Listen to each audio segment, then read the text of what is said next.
Halo semuanya, kami dari kelompok 10 siap membawakan materi tentang praktikum rekonsiliasi fiskal dan perhitungan PPh badan terutang. Dalam video ini, kami akan mengupas tuntas bagaimana melakukan rekonsiliasi fiskal serta menghitung pajak penghasilan badan dengan jelas dan terstruktur. Pastikan Anda menyimak sampai akhir ya. Apa itu rekonsiliasi fiskal? Menurut Wahyudi 2008, rekonsiliasi fiskal adalah proses membuat penyesuaian terhadap laporan keuangan komersial dengan berdasarkan ketentuan-ketentuan perpajakan, sehingga diperoleh yang namanya laba fiskal. Laba fiskal ini dalam perpajakan sering disebut penghasilan neto. Koreksi fiskal adalah koreksi atau penyesuaian yang harus dilakukan oleh wajib pajak sebelum menghitung pajak penghasilan atau PPh bagi wajib pajak badan dan wajib pajak orang pribadi. Koreksi fiskal terdiri dari koreksi fiskal positif dan koreksi fiskal negatif. Koreksi fiskal positif yaitu koreksi fiskal yang menyebabkan penambahan penghasilan kena pajak dan PPh terutang. Sedangkan koreksi fiskal negatif yaitu koreksi yang menyebabkan pengurangan penghasilan kena pajak dan PPh terutang. Metode rekonsiliasi fiskal. 1. Jika suatu penghasilan diakui menurut akuntansi tetapi tidak diakui menurut fiskal, rekonsiliasi dilakukan dengan mengurangkan sejumlah penghasilan tersebut dari penghasilan menurut akuntansi, yang berarti mengurangi laba menurut akuntansi. Yang kedua, jika suatu penghasilan tidak diakui menurut akuntansi tetapi diakui menurut fiskal, rekonsiliasi dilakukan dengan menambahkan sejumlah penghasilan tersebut pada penghasilan menurut akuntansi, yang berarti menambah laba menurut akuntansi. Yang ketiga, jika suatu biaya atau pengeluaran diakui menurut akuntansi tetapi tidak diakui sebagai pengurang penghasilan bruto menurut fiskal, rekonsiliasi dilakukan dengan mengurangkan sejumlah biaya atau pengeluaran tersebut dari biaya menurut akuntansi, yang berarti menambah laba menurut akuntansi. Yang keempat, jika suatu biaya atau pengeluaran tidak diakui menurut akuntansi tetapi diakui sebagai pengurang penghasilan bruto menurut fiskal, rekonsiliasi dilakukan dengan menambahkan sejumlah biaya atau pengeluaran tersebut pada biaya menurut akuntansi, yang berarti mengurangi laba menurut akuntansi. Di sini ada contoh perhitungan untuk rekonsiliasi fiskal pada PT Andalas. PT Andalas adalah perusahaan yang berkedudukan di Jalan Diponorogo nomor 289, Kota Bandung, Jawa Barat, dan bergerak pada bidang usaha tekstil. Peredaran bruto pada tahun 2002 adalah 10.450 juta rupiah. Pada laporan laba rugi PT Andalas pada tahun 2023 terdapat laba bersih yaitu 1.004.700.000 rupiah. Di sini terdapat keterangan tambahan juga seperti tabel yang berisi aset tetap dan keterangan lainnya.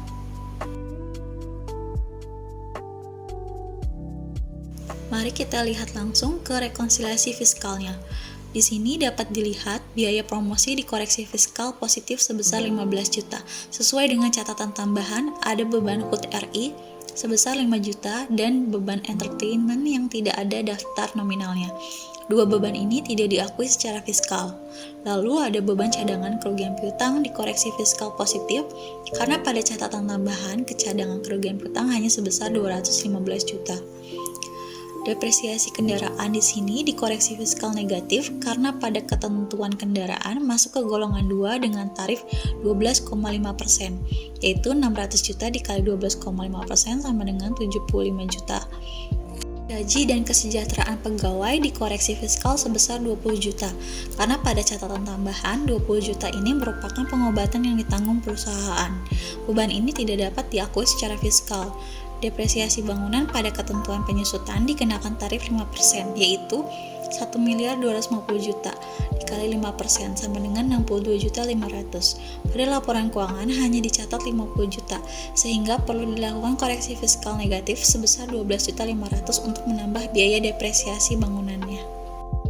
Sama dengan kendaraan, peralatan juga termasuk golongan 2, maka dikenakan tarif 12,5% dari 750 juta, sehingga beban depresiasi peralatannya sebesar 93.750. Maka diperlukan koreksi fiskal positif untuk depresiasi mebel dan alat kantor ini. Di sini, pendapatan sewa tanah tidak boleh diakui di laporan fiskal karena tidak terhubung langsung dengan kegiatan 3M. Lalu di sini ada dividen dari penyertaan 35% sesuai ketentuan dividen hanya dapat diakui jika penyertaannya dengan batas 25%, sehingga dividen PT Andalas perlu dikoreksi. Beban bunga di sini tidak dapat diakui secara fiskal karena beban bunga sudah tidak dikenakan pajak final. Lalu untuk denda PPh juga tidak bisa diakui sebagai beban di laporan fiskal sehingga perlu dikoreksi. Selanjutnya kita membahas PPh badan terutang. Apa itu PPh badan? PPh badan adalah pajak yang dikenakan atas penghasilan suatu penghasilan pajak perusahaan. Dasar pengenaan pajak penghasilan badan dikenakan pada subjek pajak atas penghasilan yang diterima atau diperoleh badan atau perusahaan dan bentuk usaha tetap dalam tahun pajak. Jenis subjek badan dibedakan menjadi dua, yakni pajak dalam negeri dan pajak luar negeri. Tarif PPh badan. Tarif pertama, jika peredaran bruto di atas 50 miliar akan dihitung sesuai pasal 17 ayat 1 B Undang-Undang HPP tanpa fasilitas pengurangan tarif. Besarnya tarif PPh badan adalah 22% dikali penghasilan kena pajak. Yang kedua, wajib pajak badan dalam negeri yang berbentuk perseroan terbuka dengan paling sedikit mencatat 40% modal dari keseluruhan saham yang disetor dan diperdagangkan di Bursa Efek Indonesia dan memenuhi persyaratan tertentu lainnya akan mendapatkan penurunan tarif sebesar 5% dari tarif 22%. Sehingga tarif yang dikenakan hanya 17% dari penghasilan kena pajak. Tarif ketiga, sebagaimana tercantum dalam pasal 31E Undang-Undang Pajak Penghasilan, di mana tarif ini berlaku khusus bagi wajib pajak badan dalam negeri yang memiliki peredaran bruto sampai dengan 50 miliar. Wajib pajak badan dalam negeri akan mendapatkan fasilitas berupa pengurangan tarif sebesar 50% dari tarif umum yang dikenakan atas penghasilan kena pajak dari bagian peredaran bruto sampai dengan 4,8 M. Di sini ada ilustrasinya. Pada PT XYZ mencatatkan peredaran bruto pada tahun 2023 sebesar 30 miliar dengan penghasilan kena pajak sebesar 5,2 miliar. Maka PPh terutang dihitung sebagai berikut. Yang pertama, kita mencari jumlah penghasilan kena pajak dari bagian peredaran bruto yang memperoleh fasilitas, yaitu 4,8 M dibagi 30 M dikali 5,2 M, yaitu sebesar 832 juta. Selanjutnya kita menghitung jumlah penghasilan kena pajak dari bagian peredaran bruto yang tidak memperoleh fasilitas. Sebelumnya PKP-nya itu adalah 5,2 M dikurang 832 juta sama dengan 4.368 juta.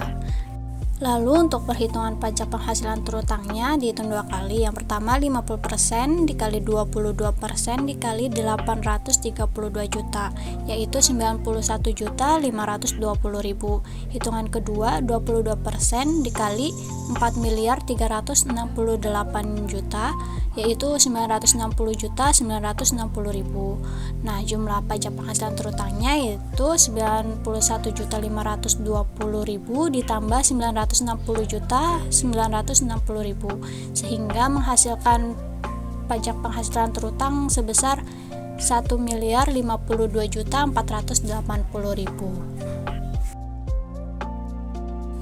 Kredit pajak. Pada akhir tahun, wajib pajak badan harus memperhitungkan kembali jumlah pajak terutang dengan menghitung pajak-pajak yang sudah dibayar pada tahun pajak berjalan atau yang disebut kredit pajak.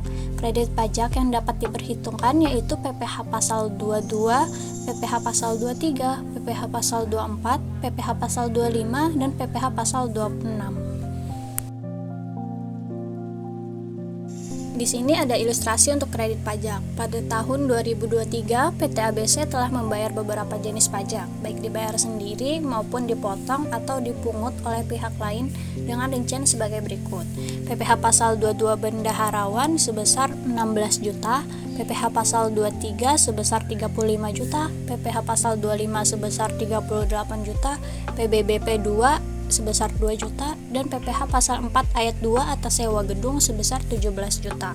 Selain itu, PT ABC membayar sanksi keterlambatan penyampaian SPT masa PPh pasal 21 sebesar 100.000.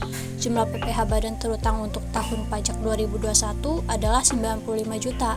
Berapakah jumlah PPh badan yang masih harus dibayar oleh PT ABC setelah dikurang kredit pajak? Nah, dari data tersebut, maka PPh badan yang masih harus dibayar PT ABC adalah sebagai berikut. PPh terutangnya tadi 95 juta.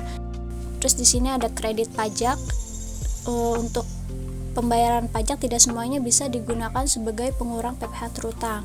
Di sini hanya PPh pasal 22, 23 dan 25 saja yang dapat digunakan, yaitu PPh pasal 22 16 juta, PPh pasal 23 35 juta, dan PPh pasal 25 38 juta dengan total 89 juta yang dapat dikurangkan dari PPh terutang. Maka PPh yang harus dibayar yaitu 95 juta dikurang 89 juta sama dengan 6 juta. Jika pajak terutang nilainya lebih besar dari kredit pajak atau pajak yang sudah dibayarkan, maka status SPT menjadi kurang bayar dan kekurangan pembayaran tersebut harus dilunasi sebelum penyampaian SPT tahunan PPh badan yang batas waktu pelaporannya adalah paling lama 4 bulan setelah akhir tahun pajak. Sedangkan jika pajak terutang untuk suatu tahun pajak ternyata lebih kecil daripada jumlah kredit pajak, maka setelah dilakukan pemeriksaan kelebihan pembayaran pajak dikembalikan setelah diperhitungkan dengan utang pajak beserta sanksi-sanksinya. Terima kasih telah menyimak penjelasan dari kami, kelompok 10, tentang praktikum rekonsiliasi fiskal dan perhitungan PPh badan terutang. Semoga materi ini yang kami sampaikan dapat membantu dalam memahami proses rekonsiliasi fiskal dan perhitungan pajak penghasilan badan dengan lebih baik.